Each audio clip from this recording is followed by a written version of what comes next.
Some of y'all have been a part on Tuesdays, usually from September to May. I have a reading class in the middle of the day, and we read a different book each month, and it's a wide range and of all sorts of different topics. And one of the books that we read this past year was called Why We Swim by Bonnie Suey.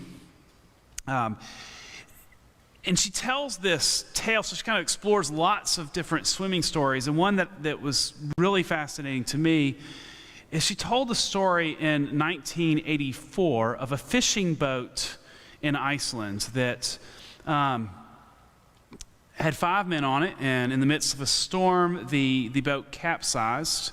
You can imagine Iceland in March. The temperature outside was -2 degrees Celsius, I believe is what I read.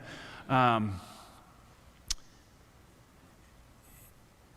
so 4 of the men pretty much died instantly of hypothermia and drowning.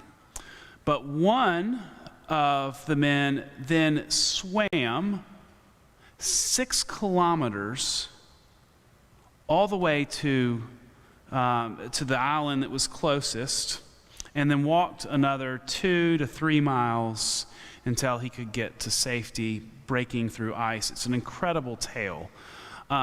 It turns out there are benefits of having a body that's genetically like a seal. But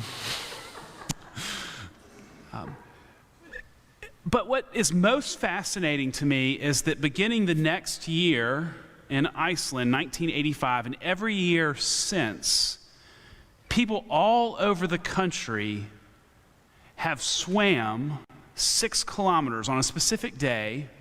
They swim 6 kilometers in memory of those people that died and the incredible story of this gentleman who made the journey. I mean, now, I know some of y'all are probably more familiar with kilometers now that we're watching the Olympics, and that's how they measure everything.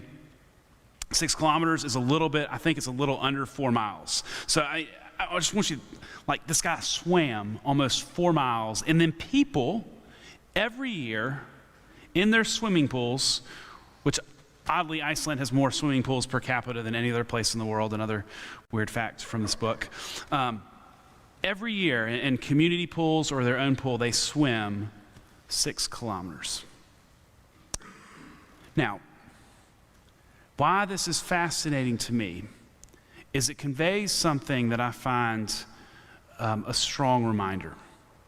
We humans can do extraordinary things that are challenging and difficult when we believe it is important enough. I mean, this is not to be glossed over, because we don't mind hardship.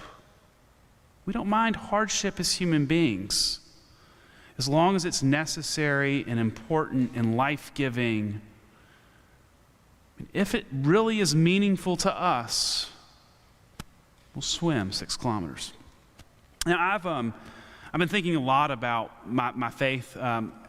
Oddly, this weekend, by some like weird convergence of the universe, I went to an Episcopal school, and I've had a group of friends that I have known since we were in kindergarten, some of them before kindergarten, and by some miracle, there were 6 of us that were able to get together this weekend as far as Ecuador, California, Colorado, and it was wonderful. And all of us have, like, we've gone all different directions. We all went to this Episcopal school. Half of us grew up in families of faith. One was the grandson of the famous rabbi in Memphis that led the civil rights march in the 1960s.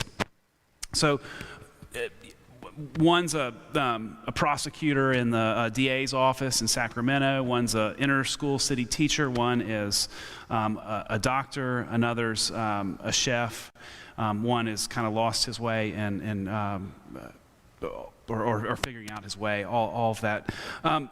So all of us, you know what you do when you get together with friends that you've had for a long time. You begin to relive your glory days, and you're talking about all the people that you're, asking, have you seen so and so? But then something interesting happened as we were spending time together. We began to kind of talk about who we are and who we are becoming and what we see our lives and making an impact in this world.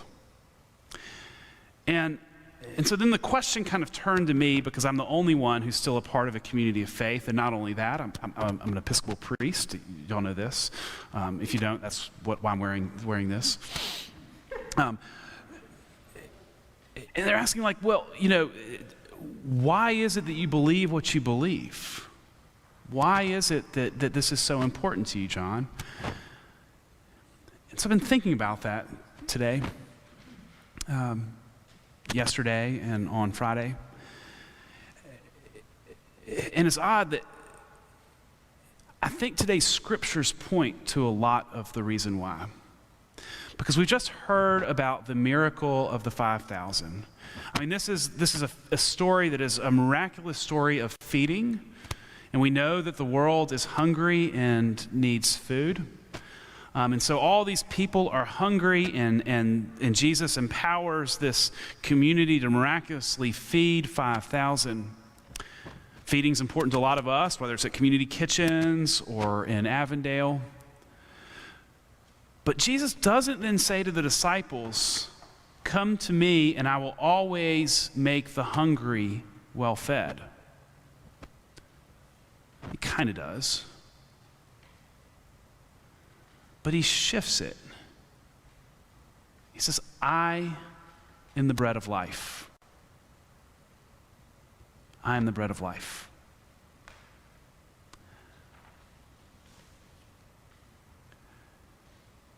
See, what I don't think I did the best job of conveying to my friends, but the reason that I feel such an important part of my life is my faith, is that I and we have been given the most incredible gift.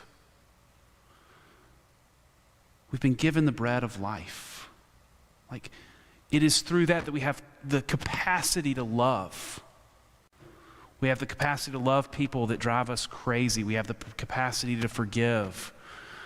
We have the capacity to serve and to work and to be agents of healing and truth.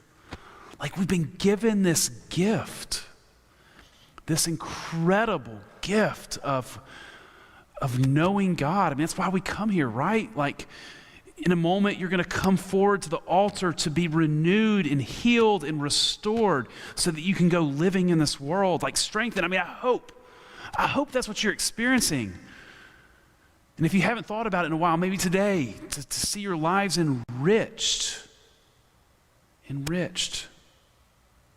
so that we can go forth and live with compassion and humility and love. We have been given this gift. Now, part of that gift is that to live in this ethic of love as Christ loved us. And I think today that the reason that the story of the Icelandic swimmer is so important to me is it's a reminder to me that when something is so important, love of God and love of neighbor, that we can do remarkably difficult things, right? We can do remarkably difficult things. The person that says something incredibly mean about us or our family or someone we love, we have that ability to work towards forgiveness. When it's 4 o'clock in the morning and we're supposed to write a reflection to come out at 7:45 that day, we can get up and write. When we have to come together as a church to do a big project, we can do it no matter how difficult it is. Oddly, some of y'all probably don't know this. It's okay. I mean, today, it's fine how you are. But Bishop Glenda asked us on Thursday to ask us to wear masks and worship.